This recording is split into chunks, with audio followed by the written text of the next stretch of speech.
Hey, welcome to Life After Nursing School. I'm your host, Caroline Dana, aka Nurse Coach Caroline, and I'm here to help you, the new nurse, thrive in your career. As a former nurse recruiter, nurse manager, and now your personal new nurse career coach, I'm obsessed with making sure you don't just survive your first couple of years at the bedside. I want you to absolutely rock them. From the challenges to the triumphs, I'll be right here with you, giving you the real-world advice and support that you need to shine.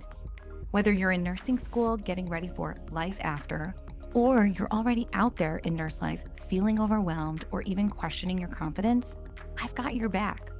I'll be sharing tips, tricks, resources, and strategies that are just for you. We'll dive into everything from landing that dream nursing job to slaying imposter syndrome, and most importantly, how to keep that spark alive and stay the vibrant and amazing nurse that you are. So if you're ready to tackle the things nursing school did not cover, like how to build a career, trust yourself, and keep your passion strong, then get comfortable because we are about to dive in and make nurse life the best life.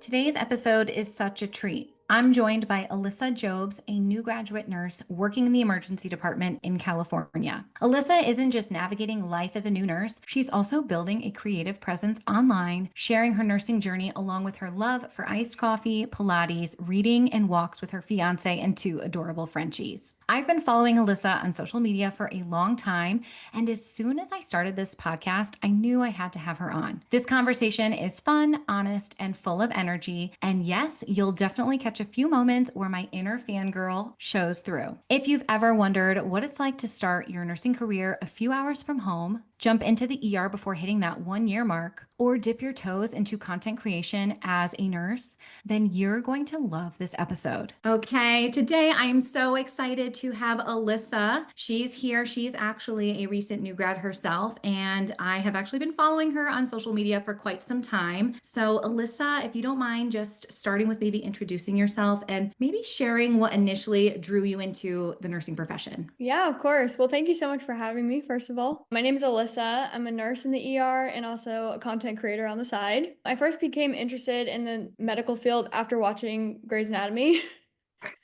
And my mom suggested I go into nursing because my aunt is a nurse. I love that. I love Grey's Anatomy so much, and I love that was the tipping point for you. I know it's not super, accurate, of course, but that is like what got me interested in being in the medical field because I just thought it was so cool. I also love that you do content creation. Obviously, that's how I found you. So I will definitely be asking you some questions about that. Now, how long have you been in the ER for at this point? It's been about a year. I did take a little break in between jobs, like a month and a half, I think. So, but I started my last ER job in April. So it's been like a little over a year. I love that. Most of my bedside experience was in the ER. So there's definitely particular people that are drawn to that specialty. So we must be on like the same wavelength. For sure. I think it's super fun and there's never a dull moment. Definitely stressful, but Amen to that. Can you tell us about your nursing school experience? Maybe like what surprised you most in nursing school and if you have any tips that really helped you succeed? yeah,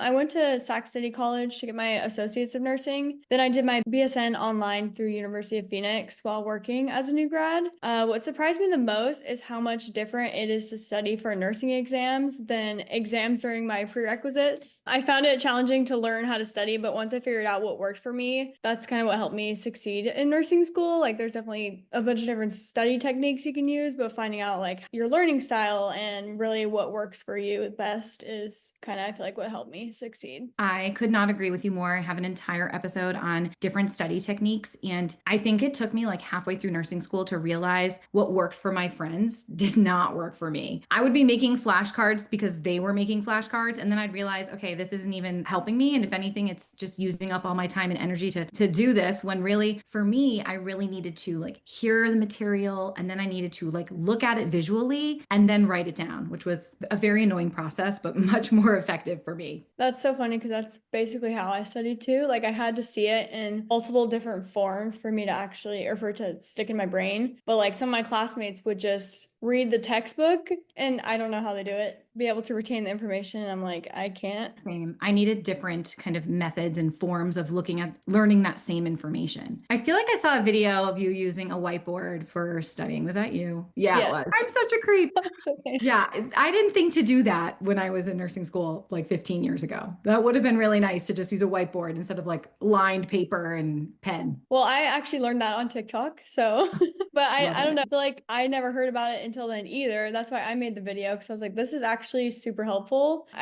I forget what the creator's name was, but his first name's Ollie, maybe on YouTube, and he talks about active recall as like a good study method. And so that's kind of what I would do with my whiteboard, and I felt like that was really helpful. I love that. I wish I had access to all these tips and things when I was in nursing school. What was probably like the biggest challenge that you faced in nursing school and how did you push through it? This, I kind of put like the same thing, learning how to study, because my first semester I really struggled with this. Just like my first couple exams I didn't do very well on because I was just learning how to take these style of questions. And overcoming this, I watched a bunch of YouTube videos on how to study and tried out different techniques until I discovered the method I liked. And I kind of made a video on this too, but I called it like the 3 times method, where I learned the material in 3 different ways. So I would first like listen to my professor's pre-recorded lecture, and then I would take notes on the PowerPoint slides during the in-person lecture, and then I would watch YouTube videos afterwards on topics that I felt like I needed additional help on. And then once I felt like I was ready with the material, I would do NCLEX questions to prepare for the exam. Oh, I love that. And I like the three different ways of learning that same material. And I think sometimes you can really jive with a professor and the way they teach matches your brain. And sometimes it doesn't, or even with certain topics, or everyone would be like, yeah, I get it. And then I'd be like, what? I need to go home and study that on my own or find additional resources. So YouTube is definitely very helpful in that respect. Yeah, definitely registered nurse RN. I loved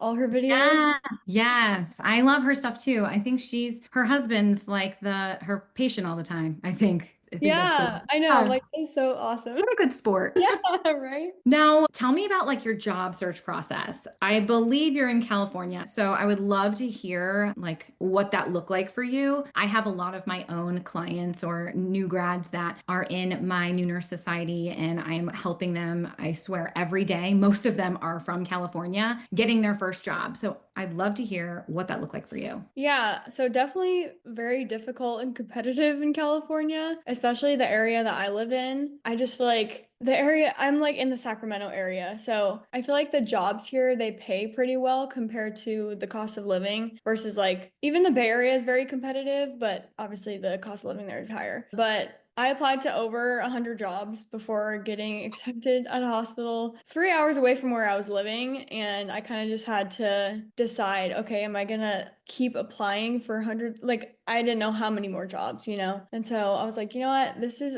I feel like a good opportunity. It's in the ER, which is ultimately where I wanted to be. I felt like that was kind of rare to get a job around this area in the ER as a new grad. But honestly, in nursing school, I wish I would have known it was so competitive because I feel like my nursing school didn't really tell us that. And I would have started applying earlier for sure. I applied to like a couple new grad programs while I was in nursing school, but not every program in my area. And I also wish I did more networking in nursing school. I feel like this is something that's hard for me because I'm kind of shy, but I don't know. Our professors did tell us, like, yeah, you should probably like make friends with the nurses and, get contacts and stuff. And I did like with the nurses I was directly working with, but I wish I talked to like more nurses on that unit or just like the charge nurse, or if I felt like I was interested in that unit, I wish I put myself out there more. I totally agree with you on so many things here. Now, I feel like this is across the board. It's just not talked about enough in nursing school, like the timeline. So I try to tell people if you're in your last semester of nursing school, like I hope you already have all your documents ready to go, like your cover letter and your resume. But many times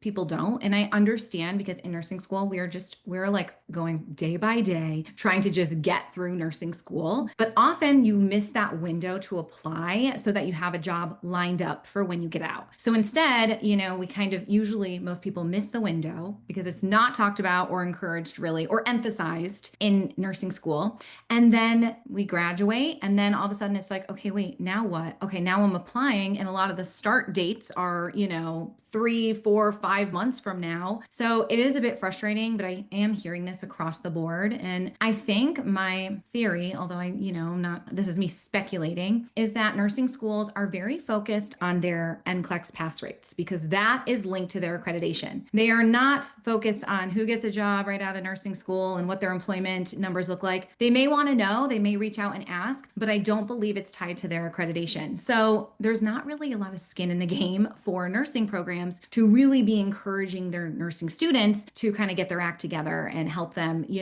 prepare for this kind of transition to finding a job. So your experience is a lot of what people are experiencing out there. I want to commend you for taking that job that was 3 hours away. I do remember watching some videos of you like in your own apartment, and then you'd be like, okay, I'm going home for the weekend or something, and packing up to go 3 hours back home. And I think, again, correct me if I'm wrong, you sort of moved into that apartment, but like minimally. You didn't like really move in a lot of stuff. You pay good attention. I like it.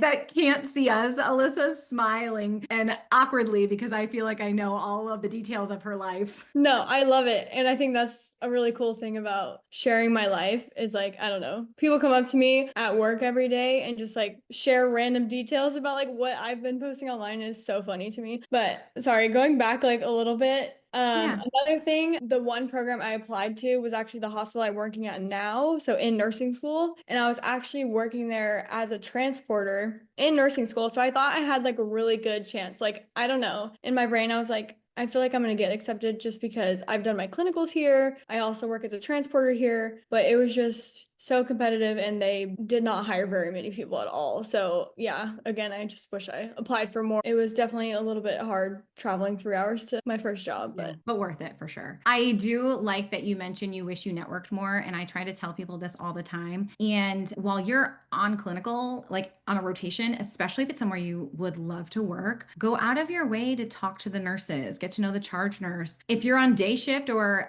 on clinical the same time as the manager, don't be afraid to knock on their door and just say, hey, I'm a nursing student. This is week 3 of my clinical rotation here. And I just want to say, I really love your floor. Do you guys ever hire new grads? It's amazing how just that one little sentence, I know it's scary. The worst thing they could say is, sorry, we're not hiring new grads. Okay. But 9 times out of 10, they're going to be like, wow, this is so impressive. It does not happen often. I used to be a nurse manager. It doesn't happen often where nursing students take that extra step. And I think at that point in time, you can potentially exchange contact information. Nurse managers have business cards they hand out. So I definitely encourage networking so much, especially in California and New York. It's also hard there as well. Okay, so I love that you started in the ER as a new grad. I'm sure you've heard it a million times. People really recommend new grads starting in med surg. What did it feel like starting in the ER? Was it like more challenging than you thought? Do you feel like you had enough orientation? What do you think as a new grad? Okay, so mine was kind of like a unique experience, I feel like, because I started in the ER, but it was inpatient. So pretty much all of our patients were already admitted. So it was kind of like the patients come into our normal side to the ER, and then once they get admitted, they come over to us. But sometimes they would stay for days, like, yeah, because of the just lack of beds that we had available upstairs.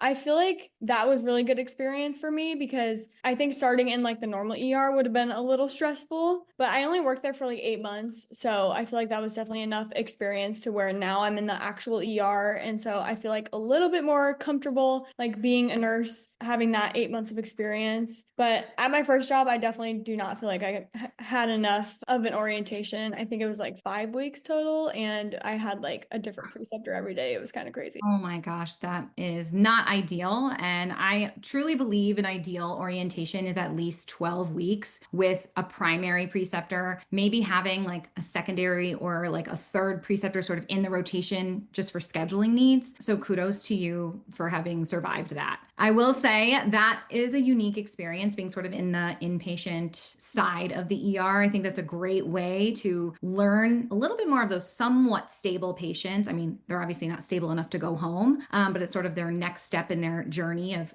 going from the ER to a room in the, inpatient setting. So that's nice that you could jump in then. And then now here you are in a more, I don't know, traditional ER role, probably being able to kind of be obviously the first nurse that assesses those patients, before they end up in maybe a holding area. So I love that you have that experience. It's really cool. I do think it's really hard to start in an ER as a new nurse. And I do believe med surg, or even the ICU would be a better place for new grads to start than in the ER. But that is my 2 cents. If someone has an EMT background or has had a lot of exposure to the ER, then go for it. Or a lot of confidence, go for it. But I do feel like it is really hard learning those, those symptoms that you really need to pay attention to and not miss anything in the ER. Yeah, Sure. that's so true because even at my hospital that I work at now, when I started, I got 3 months of orientation, even though I wasn't like brand new, but it was a lot better. I had, a primary preceptor like you were talking about, and then a secondary, and I pretty much worked with them the whole entire 3 months. And it was honestly an amazing orientation. I learned so much and I felt comfortable when I got off of orientation, or comfortable enough to where I Yeah. could, be on my own and like know where resources are and stuff like that, because I feel like that's a huge thing when working in the ER. But also my hospital that I work at now, when they hire new grads into the ER, they start them in our like acute care setting first for 9 months, and then they transition them into the ER, which I think is really cool. That is really cool. And that allows for a really good foundation because you're getting really good assessment skills and learning those assessment skills in sort of that more acute inpatient setting.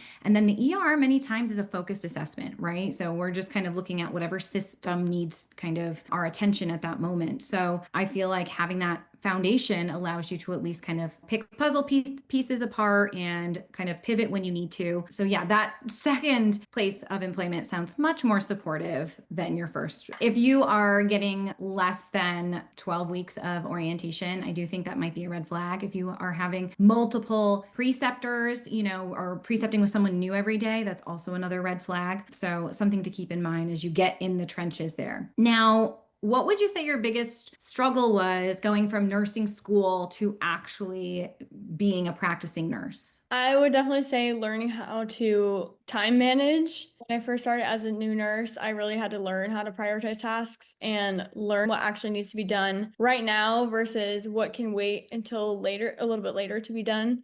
We have so many tasks on our to-do list and it's so easy to be overwhelmed. I try to like take a step back and just think about what I really need to prioritize in this moment. It is easy to get caught in that overwhelm like cycle or even in that paralysis of like, oh my gosh, I have so much to do and I don't know where to start, but it does help. I know I have a tool on here that I have mentioned in a previous episode that's like an RN Clarity tool. And basically it's so you can schedule your shift out once you get report or once things start happening, you can pencil in, this is what I need to get done. And there's a section for a brain dump. So even if you don't use that tool, sometimes it helps to just take a piece of paper and write everything down that you need to get done, decide what needs to get done right now and what can wait or what can be delegated to. So I think, yeah, the definitely time management can be tough. And especially in the ER, you think you're ahead on everything. And then all of a sudden you get a weird lab that comes back and you're like, oh no, now I have to do a full whatever. We're on some pathway, the patient's septic or whatever. And then you have something else rolling down the hall. Right. And you're like, oh, I just got hit with 3 new patients and someone turned out to be septic. And yeah, I know. I feel like something that always happens is like you think you're done with everything for this patient, and then yeah, they end up being septic, and now they want blood cultures, and this patient's a hard stick, and you already put in an IV, and now you have to put in another. It's so true. Just when you think you can put your feet up and like kick back and relax, all of a sudden something happens. It is so true. It does Yeah, make the shift go by quick. for sure. Yeah, and that's what I do like about it too. You really never know what you're gonna expect when you go into work. So true. What do you think has helped you gain some confidence as a new nurse? Honestly, I feel like repetition, like just showing up and doing kind of similar things every day with your patients and always asking questions when I don't know something and trusting my gut when I feel like something is off, which I feel like is hard to do as a new nurse because you feel like maybe you can't trust your gut because you don't know enough. But then I don't know. For me, I feel like every time I've had a gut feeling, it's been right. So I wish I could Yes, do that. it's so true. If you can just lean into that gut feeling, even if you go back and forth in your head, like, something feels wrong about this patient, but I don't know what. And maybe I'm being paranoid or, jumping to conclusions. If something eventually happens to that patient and, that we find out something detrimental is going on, make sure that you kind of reflect back going, wait, I did initially think something was going on. Because I feel like a lot of times we dismiss those feelings, but we don't realize, we don't start making that connection as to, yes, I knew something was going on, and now look what happened to the patient. And I think as you start to make those connections, you do gain more confidence in speaking up or grabbing a charge nurse or telling the doc, like, hey, that something is off with this patient. And we don't always need to know why. Like, we don't need to know why we haven't, or what we think is going on with the patient. We just need to have that feeling and be able to articulate it and advocate for the patient. No, I love that because I totally agree. Like I think being a new grad, getting a second opinion is huge. Like just asking another nurse, like, hey, can you look at this patient and see like if they're seeing what you're seeing type of thing, or like if you feel like something's off too, and just yeah, not being afraid to speak up for sure. Yeah, it's so true. And it is hard in the ER too, because a lot of times you only see these patients for a few hours. So you don't always know what their baseline is or what they normally are like. And sometimes they come in without family members to tell you, very limited information. And all of a sudden you're just the one person at the bedside. And it's hard to know, wait, is this the patient's norm or is something else going on? But as you, like you said, with repetition, as you get in, keep going in your nursing career, you will definitely notice that you're like, you just start to get a little bit like, I'm skeptical of this patient. And you don't need to know why, but 9 times out of 10, you'll see that your gut really is right. So I love that you're already leaning into that, because I don't think I personally did as a new nurse. I think it was a lot of imposter syndrome. Like, I can't have a gut feeling yet. I'm too inexperienced, when actually we're all intuitive in our own way. So good job with that. You're way ahead of me. Gonna say I feel like I definitely felt that way at my first job, and I would run to the charge nurse for everything because I that's who I felt comfortable. Like I don't know, Yeah. No, asking it's questions. good. I do think early on you'll probably learn which experienced nurses like to teach, which ones you have good relationships with, which ones are sort of your safe space where you can say, hey, I feel like this is a stupid question and I know I should know this by now, but can you help me with XYZ or whatever? And those are the people that you're just gonna eventually lean on and develop such a great relationship with, and they will be your saving grace. Yes, yeah, I definitely think finding those people is important. Another thing, like, I don't know if this goes with every charting system, but we use Yeah. Epic at my hospital, and you can make like little sticky notes for your patient and just like write whatever you want about them. Like, sometimes I'll write like a little report thing that I'll use at the end of the shift to give report. But what I really like about this is if the patient comes back into the ER, like, say, months later, that little sticky note will pop back up and say like what they were there for last time. So you have like some of their history and stuff, which I feel like has been helpful for me. Oh, that is helpful because those patients will come back and you're like, didn't I see you?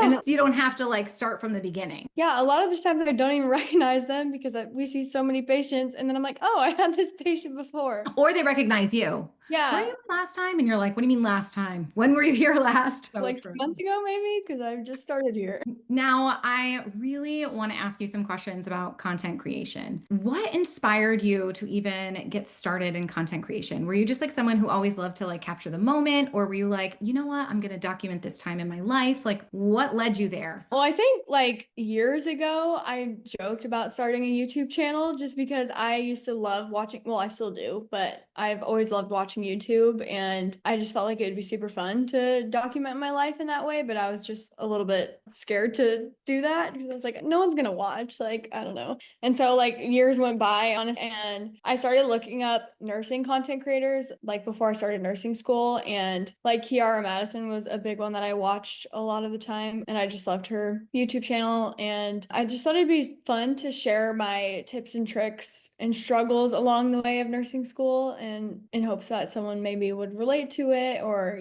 find inspiration from it. And it's honestly just been so fun to document my nursing journey. All of your videos are amazing. I'm like, how does she do this? And I know you're Gen Z and I'm a millennial, so that could be part of it. Okay. You like grew up with YouTube. I swear I don't know if it was even a thing when I was growing up. So I love like it. Every video is so aesthetically pleasing. And I don't know, you make it so cute and fun. And I'm like always here for it. Like I watched some video about you trying to make cupcakes and I don't think they really came out right, but I watched it anyways. I was like, gotta see to the end. And I don't know, you do a really good job on your content creation. And I do feel like you need to give yourself some credit for that. Like you really are doing a great job. And also another video I saw of yours, I watch a lot of you. Okay, Alyssa. Another video though was one of you sharing like the money that you make it was probably maybe affiliate stuff, but you can really make some good coin if you're willing to kind of share a little bit more of your life with the world. Yeah, actually, one of the brands that I started working with was like when I had like 2,000 followers on Instagram, and they had reached out to me because I was just tagging them in my Instagram story of wearing their clothes. And I've worked with them ever since then. Like, I probably work with them like once a season, probably like 4 times a year, but I'd film a bunch of videos for them and then I get paid for that. So it's really nice to have that relationship with a brand. And Yeah, when you loved them first and you were tagging them first, like it's clearly like you do genuinely like their products. yeah, and when I first got into TikTok and Instagram, I wanted to start working with brands. And one of the things that I saw people doing was like reaching out to brands. And I tried that at first, like reaching out to a ton of different brands, but I never really got a response that way. For me, it's just been easier to tag brands that I'm using daily. Like I will tag the same brand like in every single video until they reach out to me and they're like, hey, we want to send you some free product. And I'm like, absolutely, I'm so excited. You're like, perfect.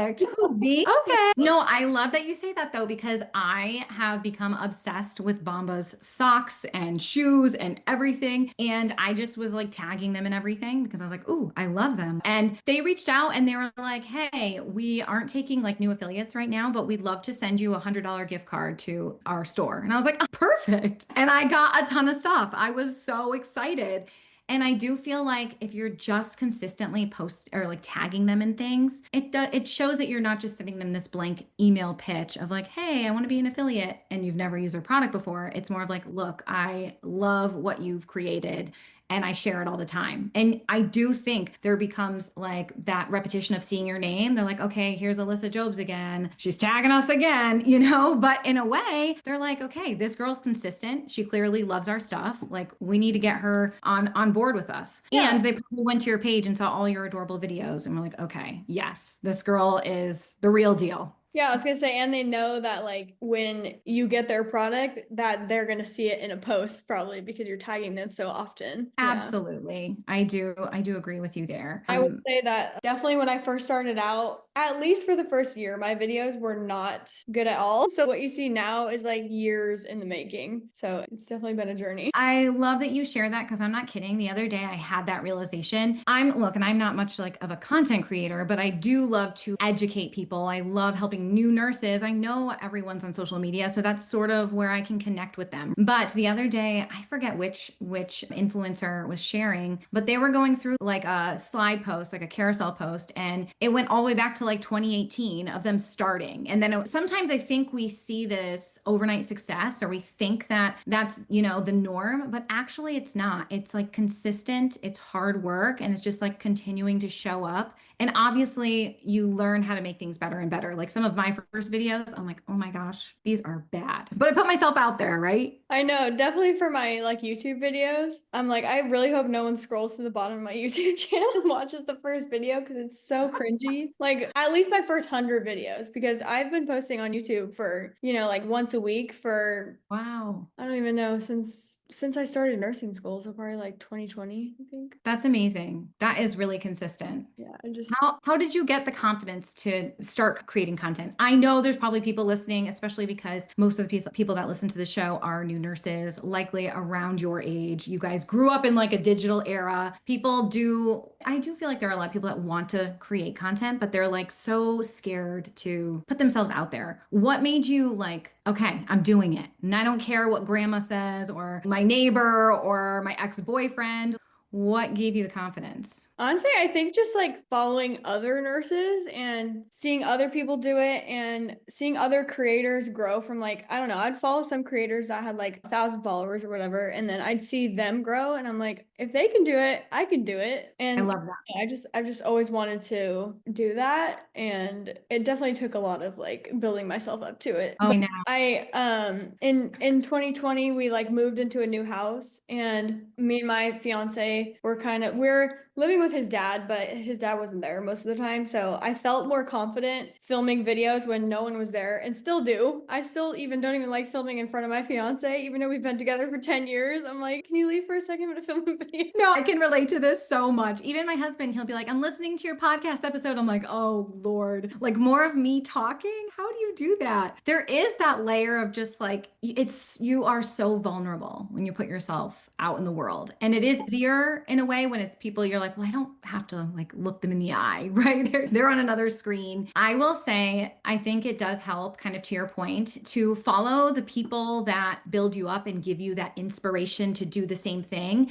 And also like put your blinders on to the people that might tear you down or block them, right? If you're worried about people that you know following you, you can block them or whatever. Eventually they may find you some other way, but at least maybe by then you've gained some confidence and don't care as much. I definitely think it's awkward still, even seeing people in my real life and they're like, oh, I watch your videos all the time. Even though it's always positive stuff, I just never know like how to react. I'm like, oh my God. I know. It's funny because my clinical group right now, I think we're 6 weeks in, and this last week they're like, oh, why didn't you tell us you were all over social media and you have a podcast? I'm like, well, this is me in my nursing instructor role. I'm not going to be pitching my side gigs and sharing my, social media links with you guys. But it is really funny when, that kind of comes up. And then I've got like my mother-in-law who's like, oh, how's your little podcast going? I'm like, great. Like family members will try to give me video ideas and stuff. I'm like, No, I know. Even sometimes my husband does, and he doesn't post anything. I'm like, no offense. I'm not going to take suggestions from you, but thanks for supporting me. I know, like sometimes my fiance will play my videos out loud, like my Instagram reels, and I'm like, I literally have to leave the room. I'm like, I can't. No, the worst is like I'll be like sitting on the couch at the end of the day next to my husband and our kids, whatever, and he'll like go to my story, and then he'll just like click through. I'm like, you didn't even listen to it. You don't even care. Yeah, it is really. Like, you gotta watch the whole thing. Yeah, I'm like, come on. So funny. And in the beginning, I used to be like to my husband, you have to like it, save it, and share it. He was like, who am I sharing it with? I'm like, I don't even care who you send it to. I'll like send it to my mom or something, but at least help me with the algorithm here. Send Right? it to me. Like, Exactly. So funny. Have you had to like set any boundaries with social media? Like,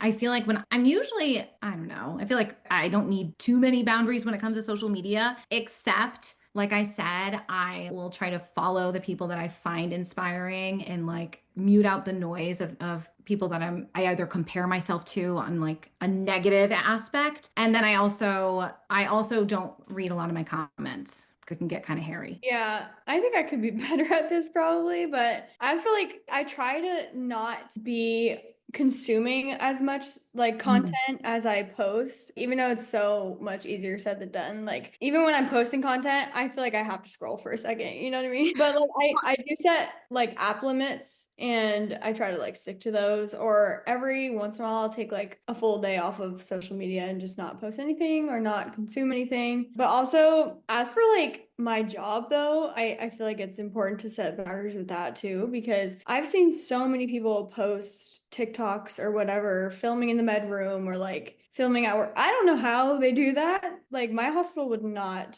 fly with that. I feel like it's not worth it to record at work because at the end of the day, my nursing job is my priority, and my hospital has a strict policy of not recording in the hospital due to the risk of breaking HIPAA violations. So I'm very careful about what I post. Also careful to never obviously share any patient information or details, anything like that. I've also just refrained from sharing what hospital I work at. Like I'll share my past experiences because I'm no longer working there. So no one really can, I don't know. I just feel like for safety and everything like that. Yeah, I agree with you on that. I don't even post when I'm like on my clinical instructing hours. Like I won't even post anything because I really do feel like if you're supposed to be on the clock at one job, whatever job that is, like you really shouldn't also be on your phone or blur the lines there. But I agree with you. I have seen so many people in the med room and doing all these things, and I'm like, I just know your employer is not going to be happy about that. Even if it's innocent and you're not sharing like HIPAA issues or whatever,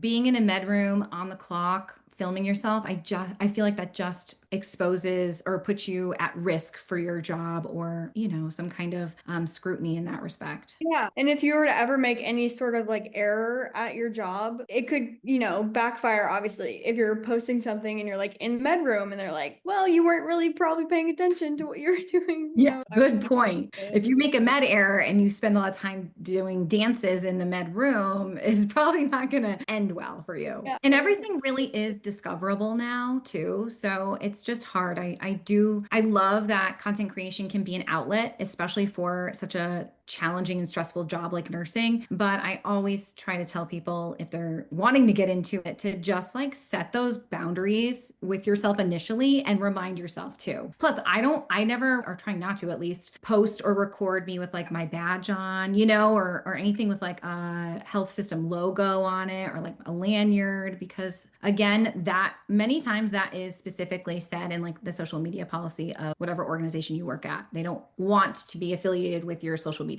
Yeah, like my hospital is very vague about theirs and their social media policy, but because our scrubs do say our hospital name on them, but they do allow us to wear like plain black scrubs. So like whenever I'm filming a video, I just make sure I wear that pair instead of my hospital scrubs. And then also like I just turn my badge around where it just says RN and not like my name and hospital. That's smart. I also think that sometimes they leave that social media policy vague so that they can use it to their advantage if needed, right? If they clearly bulleted out what's okay and what's not okay, then it wouldn't be as easy for them to sort of use that if they needed to discipline someone. So having vague policies can be a little unsettling. So I love that you shared those tips because I do think that's really, really important. Yeah, I definitely would never want to take any chances because I've worked hard to get this job that I have. Oh my gosh, absolutely. Now, pivoting back to nursing, how do you manage stress after tough shifts or maybe like an emotionally heavy day? Is there some certain practice that you do? Well, I like to cry in my car on the way home. That's a must. But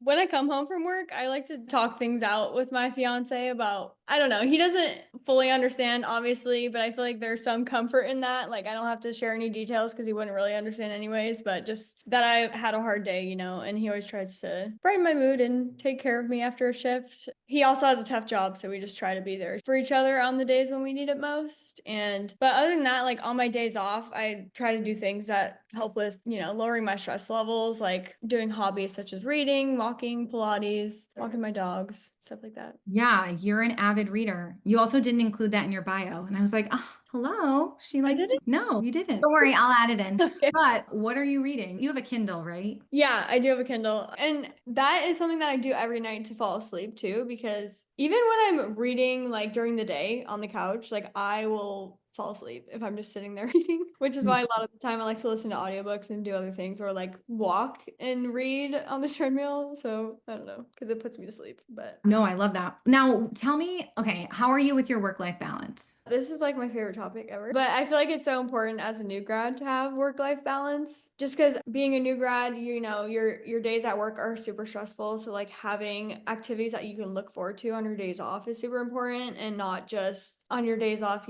laying around and just scrolling through your phone all day. Because I feel like that doesn't recharge, at least it doesn't recharge me. And I feel like I just would dread going back to work if I didn't have things to look forward to on my days off. So, I try to fill my days off with hobbies and things I love to do. So like reading, walking, going to workout classes with my friends, and honestly just trying to stay off my phone as much as possible, besides posting content, of course. And filming Yeah. is something I look forward to on my days off too. Oh, I like that a lot. I think I couldn't agree with you more. And I feel like like we come out of nursing school, many of us with student debt, right? We have all these student loans, and I think we're many times very excited to like hit the ground running and then end up picking up a lot of extra shifts and sort of filling our day or our days off with work or work related things.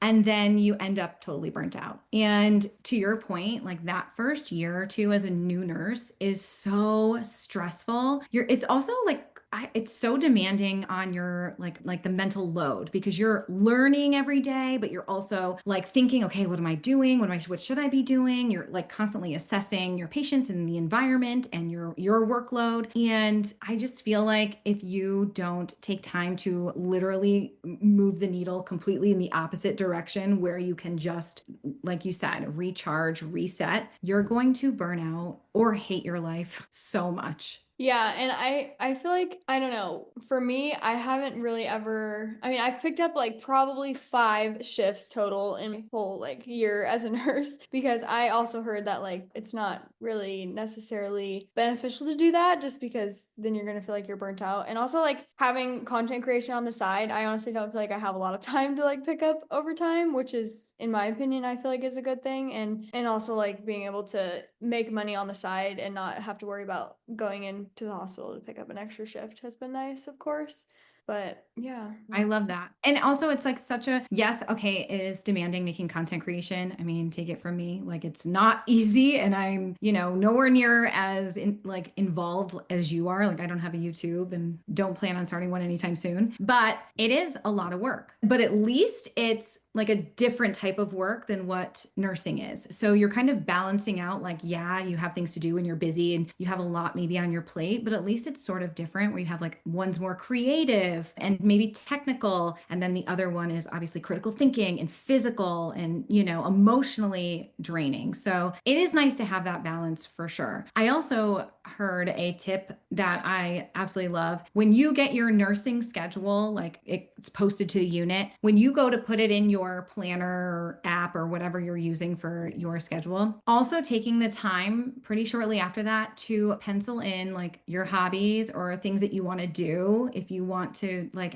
go out for happy hour with your girlfriends 2 times that month, like put it in the calendar, right? Because then when work calls and they say, hey, can you come in tomorrow? We're short staffed. You're going to look at your calendar and go, oh no, sorry, I have plans. You're going out to happy hour or whatever it is. So I think that's really a great tangible thing to do to sort of protect your time away from just nursing. Otherwise, you just get sucked into the vortex. Yes, I think that's a very good tip. And I love Nurse Grid. I don't know if you use that. Oh, love Nurse Grid. I highlighted them on one of my previous episodes. And I actually just met with someone on their team. Highly recommend everyone to download Nurse Grid. Yeah, I know. I think it's so cool. And I used to just use it for putting my nursing schedule, but I discovered that you can do like personal stuff in there. So now I pretty much use that as like my regular calendar. And I don't know. I love like the color coordination. You can change the colors for like your personal stuff and put like little icons, and it's so fun. Okay, I love this so much. It's so funny because when I used it, so I used it I don't know, probably like 7 or 8 years ago as a staff nurse. And similar thing, like I used it for the calendar aspect. Also, I have ADHD. So if I don't have something like visually like appealing or just is there and easy to see, I'm going to forget it or mess up my schedule. So it is so nice that it's so visual. And before I use that, I would by an accident pick up and like put myself on like 6 shifts in a row or something ridiculous.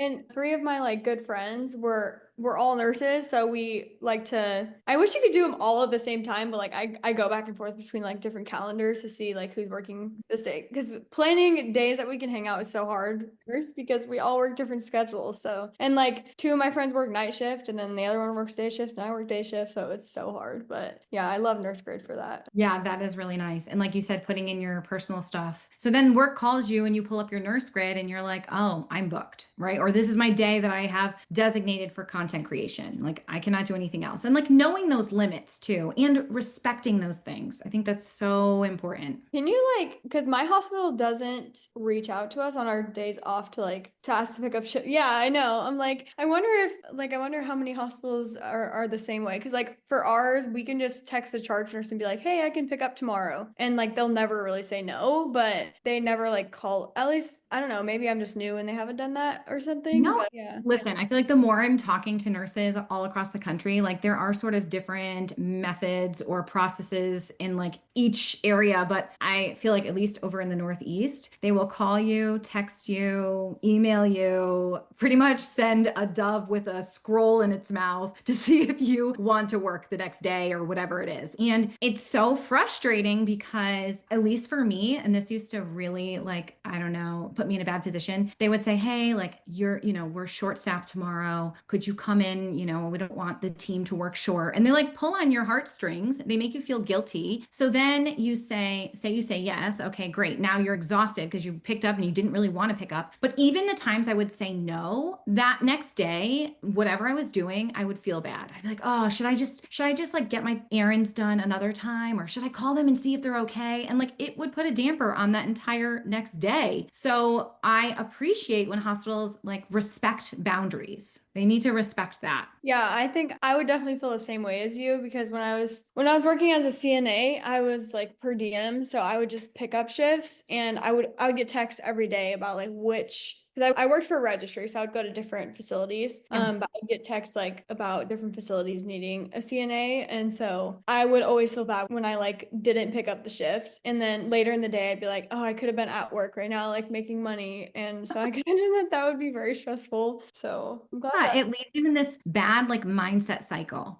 And if you go in, then you're kind of resentful. Like you're happy to make money, of course, like who isn't? But at the same time, it's at the expense of being like exhausted or kind of putting whatever you had planned for the day on hold to go in and fix a staffing issue that really isn't your problem as a staff nurse, right? yeah, and then probably like when you go into work, you're still short staffed, so it's probably so stressful to be on the So, what do you think, Alyssa, is next for you? Do you have like goals or dreams that you're currently working toward in nursing or even content creation? I'd love to hear them. Yeah, so well, as for right now, like I really just want to become confident as an ER nurse. And I think in like a year or so, I would like to obtain my CEN, which is like the Yeah, certified certified emergency emergency. nurse, right? Yeah. Yep, board certification. Yeah, and then also get trained into critical care. My hospital has a great 3-year ER program, which includes like the first year is like pod nursing, second year is peds and triage, and then third year is critical care. So kind of just going throughout that program, and then at the end of it, I'll have learned pretty much every area in my ER, which I think is really cool. So after 3 years, I'll be able to be put anywhere into the ER. But I'm also planning a wedding on the side full-time job, so that's been a lot of my focus right now too. Yeah, for sure. And I don't know. Yeah, planning a wedding's been a lot, but like once we chose our venue, I'm like, okay, that was like a big weight off my shoulders and now I can focus on the other little things and yeah. Yeah. And it was pretty much we picked a date like 1 year out from when we were planning. So now I have like a full year and I can like plan each month on like what I want to do and go wedding dress shopping, do our engagement photos and stuff like that. Oh, that's perfect. A year is perfect. So, where can people find you and follow along on your content creation and nurse journey? My @ is Alyssa M. Jobs on TikTok, Instagram, and YouTube. Those are like my primary platforms. So I love it. Highly recommend everyone follows her. As you know, I do closely. But I typically ask the guests at the end of the show what they would tell their new grad nurse self if they could go back in time. But since you are in your kind of new grad nurse era, what would you tell nursing students getting ready to graduate and enter this same kind of season of nursing life as you? I would tell myself to truly enjoy this phase of life because you just graduated nursing school and survived some of the hardest years of your life. So you should definitely take time to celebrate and just enjoy your life before jumping into your new nursing job. Yes, absolutely. We have to celebrate these wins or life just goes by too fast, right? Absolutely. Okay, well, Alyssa, thank you so much for sharing your growth in nursing and your growth in content creation. We appreciate your vulnerability and your authenticity. And thank you so much for being with us today and sharing your life after nursing school. Thank you so much for having me. It's been so fun. I hope you loved this conversation with Alyssa as much as I did. It's such a refreshing reminder that behind every nurse, especially in those tough early months, is a whole human being navigating change, stress, and growth. A few things really stood out from today's episode. The first, don't underestimate the importance of spending time away from the bedside. That first year as a new grad nurse nurse is no joke. It's intense, overwhelming, and emotionally heavy. You need those moments of rest and joy, whether it's a walk with your dog, a favorite book, or having fun creating content. Second, orientation matters. Red flags? Well, that's anything less than 10 to 12 weeks of training or constantly rotating through different preceptors. You deserve consistency and support as you learn, so don't settle for less.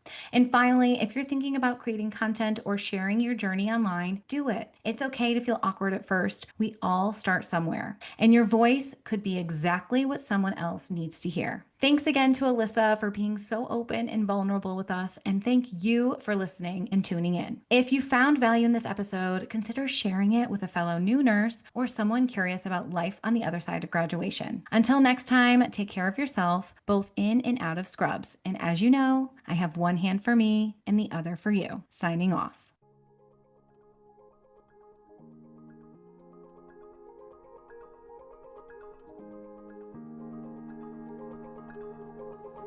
Well, that's it for today's episode of Life After Nursing School. I hope you feel more confident and ready to tackle the challenges that come with starting your nursing career. Remember, the first year or two might not be easy, but with the right mindset, you can overcome anything. If you found value in today's episode, I'd love for you to hit that subscribe button so you never miss a future episode. Also, please consider leaving a review on your favorite podcast platform. It helps so much in reaching other new nurses like you. Thanks for listening, and remember, you've got this. Take care and see you next time.